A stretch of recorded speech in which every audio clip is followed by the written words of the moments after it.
रेगिस्तान की धूप, समुद्र की लहर, पश्चिम भारत का सौंदर्य है अद्भुत नजर, मुंबई की रौनक, गुजरात की धूप, दिल को भाता ये पश्चिमी गुलशन। रेगिस्तान की धूप से लेकर हिमालय की ठंडक तक भारत की धरती के सभी रंग देखे हैं। सागर की लहरों से लेकर हिमालय की चोटी तक भारत की सुंदरता के दो अलग अलग खेमे हैं। कश्मीर की बर्फ और ढाल का सूरज भारत के विपरीत मौसमों की मिसाल है और इन्हीं सबसे मिलकर बनता भारत महान है। और महान हो भी क्यों ना, आखिर यहाँ इतने महान लोगों ने जन्म क्यों लिया। हमने ये आज़ादी हजारों क्रांतिकारियों के बलिदान के बाद प्राप्त की है और इन्हीं में से शहीद है वीर सावरकर। वीर सावरकर का जन्म 28 मई 1883 को भभूर, महाराष्ट्र में एक मराठा परिवार में हुआ था। वीर सावरकर का वास्तविक नाम विनायक दामोदर सावरकर था। वीर सावरकर एक ऐसे महान स्वतंत्रता सेनानी थे जिन्होंने भारत की आज़ादी के लिए काला पानी की सजा काटी। एक ऐसी सजा जिसको सुनते ही लोगों की रूह कांप जाती थी। इस सजा में कैदियों को अंडमान निकोबार स्थित सेलुलर जेल भेज दिया जाता था। नासिक में नासिक कलेक्टर जैक्सन की हत्या के लिए वीर सावरकर को नासिक षड्यंत्र कांड के अंतर्गत 7 अप्रैल 1911 को सेलुलर जेल भेज दिया गया था। अंग्रेजों ने उन्हें पहले दिसंबर 1910 को आजीवन कारावास दिया और फिर कुछ समय बाद उन्हें दोहरा आजीवन कारावास भी मिला। वह जेल इतनी भयानक और इतनी खतरनाक थी कि अगर उसके कैदी को उस कोठरी की चाबी में मिल जाए तो भी वह कोठरी नहीं खोल सकता था। उस पर भी उन लोगों को नारियल के छिलकों को छीलकर उससे तेल निकालना होता था और कोड़े खाने होते थे। हम नमन करते हैं ऐसे वीरों को। बाद में 10 साल बाद जब वीर सावरकर ने उस काल कोठरी में बिताए, फिर बाल गंगाधर तिलक और सरदार वल्लभ भाई पटेल के कहने पर इस शर्त पर कि वीर सावरकर ब्रिटिश कानून का विरोध नहीं करेंगे, उनकी रिहाई हो गई। ऐसे महान स्वतंत्रता सेनानी की मृत्यु फरवरी 1866 में हो गई। वेलु नाचियार। रानी वेलु नाचियार पहली महिला स्वतंत्रता सेनानी थी जिन्होंने अंग्रेजों से युद्ध किया था। रामनाथपुरम के राजा चेलमुथु विजय रघुनाथ सेतुपति की इकलौती पुत्री रानी वेलु नाचियार का जन्म 3 जनवरी 1730 को हुआ। वे मार्शल आर्ट, घुड़सवारी, तीरंदाजी, क्रिकेट फाइट जैसी कलाओं में पारंगत थी। उन्हें अनेक भाषाओं का ज्ञान था। 17 साल की आयु में रानी का विवाह शिवगंगा के महाराज मुथुवादुनाथ खेवर के साथ हुआ।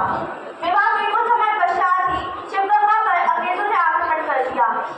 कलैयरगढ़ युद्ध में राजा की मृत्यु हो गई। रानी को उस समय अपनी नवजात बेटी को लेकर वहां से जाना पड़ा, लेकिन रानी यही नहीं थकी। उन्होंने एक महिला सेना का निर्माण किया जिसका नाम उद्यान पड़ा। उन्होंने गोपाल नायकर और हैदर अली के साथ मिलकर एक योजना बनाई। 8 सालों तक वनों में ही रहकर उन्होंने महिला सेना को प्रदर्शित किया और अब बारी थी बदले की। रानी ने शिवगंगा पर आक्रमण कर दिया। अचानक हुए इस आक्रमण से अंग्रेज स्तब्ध थे। रानी ने किले में घुसकर एक अंग्रेज के छक्के छुड़ाए। कहा जाता है कि इस युद्ध का परिणाम ऐसा था कि अंग्रेजों को घुटने टेकने पड़ गए थे। एक खूनी युद्ध हुआ था। कहते हैं इस युद्ध में रानी की सेनापति क्वीली की नजर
बना